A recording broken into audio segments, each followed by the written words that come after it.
بالله من الشيطان الرجيم. بسم الله الرحمن الرحيم. فويل للذين يكتبون الكتاب بأيديهم ثم يقولون هذا من عند الله ليشتروا به ثمنا قليلا فويل لهم مما كتبت أيديهم وويل لهم مما يكسبون. وقالوا لن تمسنا النار إلا أياما معدودة قل اتخذتم عند الله عهدا فلن يخلف الله عهده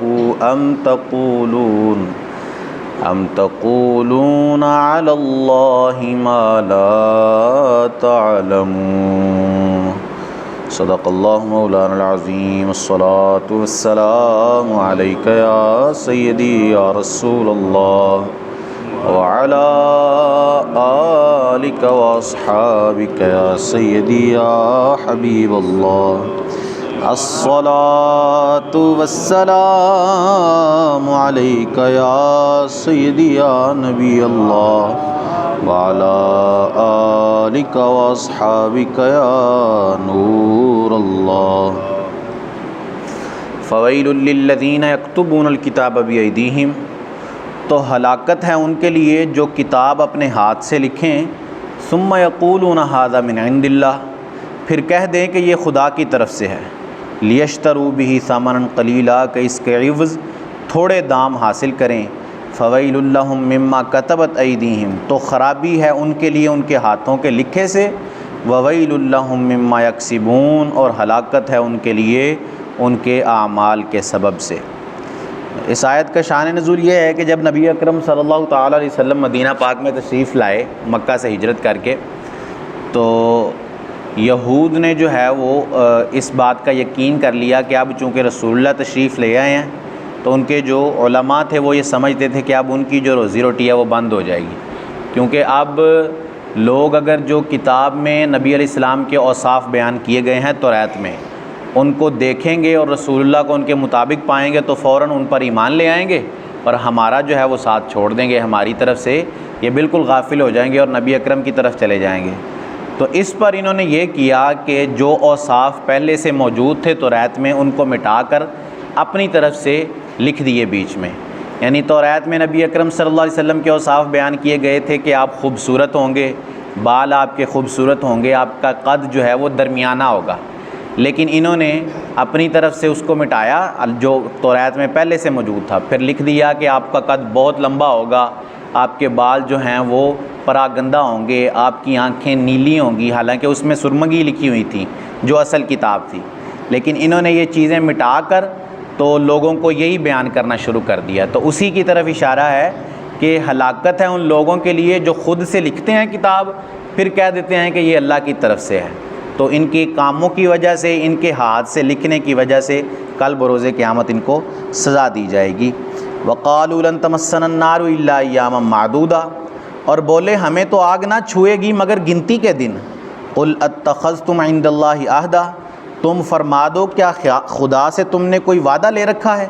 فلن یخلف اللہ عہدہ، جب تو اللہ اپنے وعدے کے خلاف نہیں کرتا.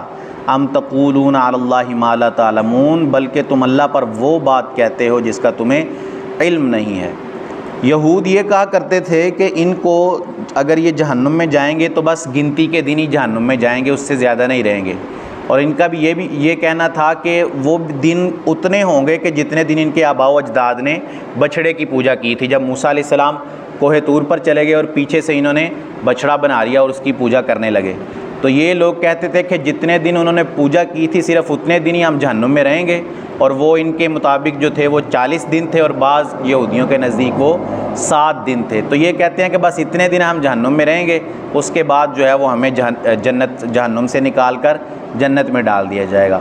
تو اس بات کی طرف اس آیت میں اشارہ ہے کہ اللہ عز و جل نے فرمایا کہ اے محبوب تم ان سے کہو کہ کیا تم نے اللہ سے کوئی وعدہ لے رکھا ہے؟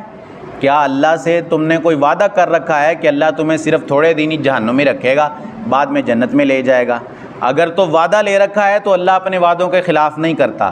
لیکن ایسی کوئی حقیقت ہے ہی نہیں کہ اللہ نے تم سے کوئی وعدہ کیا ہو، بلکہ تم اللہ پر جھوٹی باتیں خود سے بیان کرتے ہو اور اس کی طرف غلط باتیں منسوب کرتے ہو۔ بلا من کسب سیئۃ واحاطت بہ خطیئہ، ہاں نہیں جو گناہ کمائے اور اس کی خطا اسے گھیر لے، فاولئک اصحاب النار ھم فیہا خالدون، وہ دوزخ والوں میں ہے، انہی میں ہمیشہ اسے رہنا ہے۔ والذین آمنوا وعملوا الصالحات، اور جو ایمان لائے اور اچھے کام کیے، اولئک اصحاب الجنہ، وہ جنت والے ہیں، ہم فیہا خالدون، انہیں اسی میں ہمیشہ رہنا ہے۔ تو ان کی اس بات کا رد کرتے ہوئے فرمایا گیا کہ یہ کہنا کہ ہمیں صرف تھوڑی دیر ہی جہنم میں رہنا پڑے گا، یہ بالکل غلط بات ہے۔ ہر ایک کو اس کے عمل کے مطابق جزا اور سزا کا معاملہ اس کے ساتھ کیا جائے گا۔ جس نے گناہ کیا اور اس کے گناہ نے اس کو گھیر لیا، گھیرنے سے مراد یہ کہ وہ کفر میں پڑ گیا گناہ کرتا کرتا اور پھر کفر کی حالت میں ہی مر گیا، تو اس کے بارے میں اللہ نے فرمایا اولئک اصحاب النار، کہ وہ جہنمی ہیں، ہم فیہا خالدون، اس کو ہمیشہ جہنم میں ہی رہنا ہے۔ لیکن اگر وہ گناہ میں پڑا لیکن اس کے گناہ نے اس کو گھیرا نہیں، یعنی وہ کفر میں نہیں پڑا اور اس کا خاتمہ اللہ کے فضل سے ایمان پر ہوا، تو اللہ عز و جل اسے سزا ضرور دے گا، سزا اس کو ملے گی اس کے گناہوں کی، لیکن ایک دن ایسا آئے گا کہ اس کو جہنم سے نکال کر جنت میں ڈال دیا جائے گا۔ یہ صرف اس بندے کے لیے ہے جس کا خاتمہ ایمان پر ہو۔ اگر اس کا خاتمہ ہی کفر پر ہو گیا تو وہ ہمیشہ کے لیے جہنم کا مستحق ہو گیا۔ اللہ عز و جل سے دعا ہے کہ اللہ عز و جل ہمیں جنتیوں والے اعمال کرنے کی توفیق عطا فرمائے، آمین بجاہ خاتم النبیین۔ اللہم صلی علی سیدنا و مولانا محمد وبارک وسلم۔ اللہم انت السلام و منک السلام و تبارکت یا ذا الجلال والاکرام۔ اللہم ربنا آتنا فی الدنیا حسنۃ وفی الآخرۃ حسنۃ وقنا عذاب النار۔ اللہم اہدنا صراط المستقیم، اللہم اجرنا من النار۔ ربنا اغفر لی ولوالدی وللمؤمنین یوم یقوم الحساب، رب ارحمہما کما ربیانی صغیرا۔ وصلی اللہ تعالی علی رسولہ خیر خلقہ محمد وعلی آلہ واصحابہ اجمعین برحمتک یا ارحم الراحمین۔